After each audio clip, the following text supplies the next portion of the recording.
எழுதுவாங்கல்ல. அம்மா எழுலங்கம்மா. தேடி போயிருக்காண்டா. அமிர்தாவும் நிலாவும் அங்க போக வேண்டாம்னு சொன்னோம். அங்க போனா என்னென்ன ஆகும்னு ஒரு லிஸ்டே போட்டு கொடுத்தோம். நீ எதையுமே மதிக்கல. போயே ஆகணும்னு சொன்ன. ஆனா இப்ப என்ன ஆச்சு? நாங்க சொன்னதானே நடந்துச்சு. அடிக்கடி போன் பண்ணி அப்பாவுக்கு முடியாம இருக்கு, அமிர்தாவையும் நிலா பாப்பாவையும் பார்க்கணும்னு சொல்லும் போதே உனக்கு ஏதோ தப்பா இருக்குன்னு உனக்கு தோணல? நாங்களும் எடுத்து சொன்னோமே, படிச்சு சொன்னோம். நீ கேட்டியா? என்ன நீதான் அதிபுத்திசாலியாச்சே.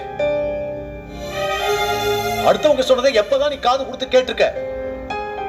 அவன் அம்மா அழுதாலாம், இவ பரிதாபப்பட்டா.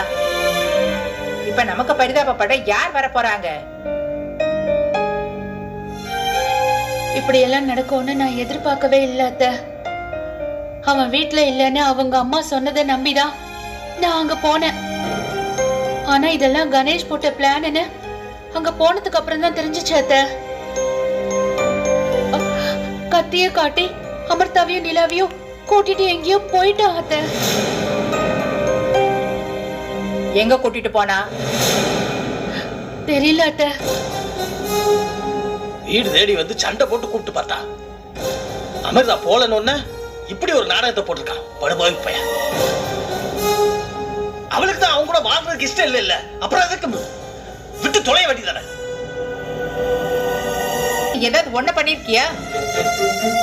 எல்லாம் எங்க தலை எழுத்து. இதெல்லாம் அனுபவிக்கணும்னு எங்க தலையில எழுதி இருக்கு.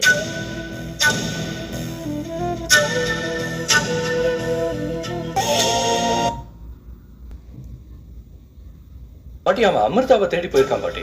எதுக்கு அவளை தேடணும்? அவ அப்படியே போட்டோம்.